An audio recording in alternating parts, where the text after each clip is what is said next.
Have you ever been out with someone, maybe on a date or just grabbing coffee with a friend, and felt like you were competing for their attention with their phone?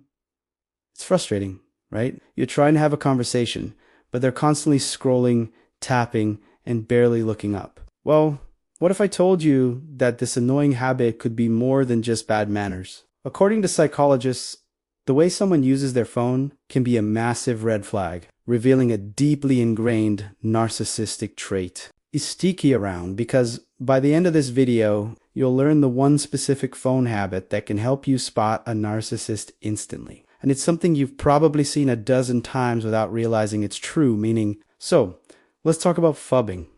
It's a word that combines phone and snubbing, and it's exactly what it sounds like. Snubbing someone in a social setting by looking at your phone instead of paying attention to them. We've all been guilty of it at some point. A quick check of a notification, a reply to an urgent text. But for a narcissist, phubbing isn't just an occasional slip-up. It's a fundamental part of how they operate. Narcissism, at its core, is defined by a grandiose sense of self-importance, a constant need for admiration, and a profound lack of empathy for others. Think about that for a second. A lack of empathy. When someone can't or won't consider your feelings, they won't see a problem with making you feel invisible. For them, their phone isn't just a device. It's a tool to maintain their fragile ego and their central position in the universe. It's a portable stage, a constant source of validation, and a shield against genuine human connection, which they often find threatening. So, what is this specific habit we're talking about? It's not just phubbing in general. It's what I call the performance scroll. This is when someone isn't just discreetly checking their phone. They are making a show of it. They pull out their phone with a sigh, an eye roll, or a look of extreme importance. They scroll aggressively, letting you see that they are engaging with something far more interesting or urgent than you. They might even laugh at a meme or a message, then put their phone away without sharing what was so funny, deliberately creating a sense of exclusion. This isn't about being busy. This is a power move. The performance scroll sends a clear, non-verbal message. My digital life is more important than our real-life interaction. The people in my phone, my followers, my online persona, they matter more than you do. Right here, right now. It's a way of devaluing you and elevating themselves. They are asserting dominance. By forcing you to wait, to sit in silence while they are absorbed in their screen, they are putting you in a subordinate position. You are the audience to their one-person show of self-importance. Let's break down the psychology behind this. A narcissist's self-esteem is incredibly fragile. It's like a leaky bucket that needs constant refilling with admiration and attention. Their phone provides an endless supply. Every comment, every follow is a small drop of validation that keeps their ego afloat. When they are with you, that supply is cut off. The conversation might shift to you, your life, your feelings. This is intolerable for a narcissist. So they retreat to their phone, their safe space, where they are the star. The performance scroll is their way of reminding you and themselves of their perceived status. Think about a time you've witnessed this. Maybe you were sharing something personal, something important to you, and halfway through your sentence, their phone came out.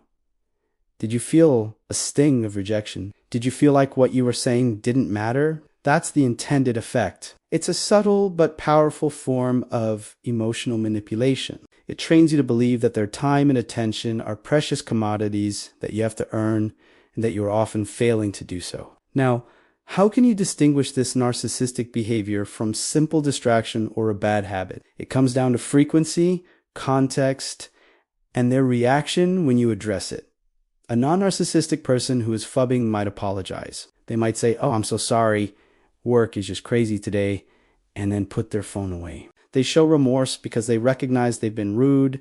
They value the connection with you. A narcissist, on the other hand, will often react with defensiveness or outright guilt. If you say, "Hey, it feels like you're not really listening," they might respond with, "I can multitask, or relax.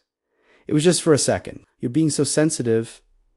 They turn the blame back on you. They invalidate your feelings and make you question your own perception of reality. Your completely reasonable request for basic respect is framed as you being needy or dramatic. This defensive reaction is a huge tell.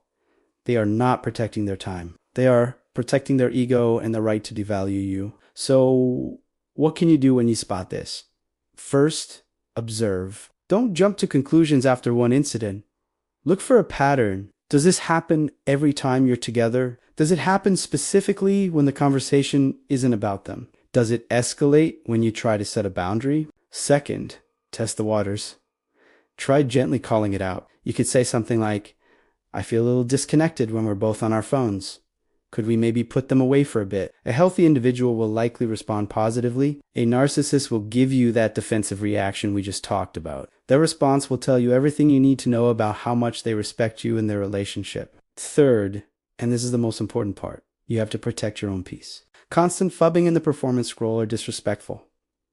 They erode intimacy and trust. If someone consistently shows you that their phone is more important than you have a decision to make. You cannot change them. Narcissists rarely change without intensive therapy because they don't believe there's anything wrong with them. So you have to decide what level of disrespect you are willing to tolerate. Setting firm boundaries is key. This might mean saying, I am not going to have dinner with you if you going to be on your phone the whole time, and you have to be prepared to follow through. In the end, this phone habit isn't just about a phone. It's a window into someone's character. It reveals their capacity for empathy, respect, and genuine connection. While a normal person uses their phone as a tool, a narcissist uses it as a weapon and a shield. A weapon to assert dominance and devalue those around them, and a shield to hide from the vulnerability of real human interaction. So the next time you're sitting across from someone and their phone comes out, watch closely. Are they quickly and apologetically handling something urgent? Or are they putting on a performance? Are they scrolling to escape the moment,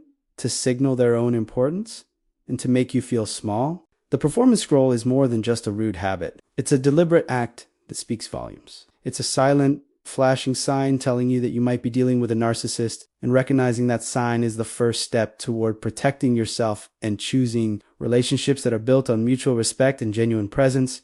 Thank you so much for watching. I hope this gives you a new lens through which to view the interactions in your life. If this resonated with you, please give this video a thumbs up and subscribe for more insights into psychology and relationships. Let me know in the comments if you've ever experienced a performance scroll. Stay safe, stay aware, and I'll see you in the next video.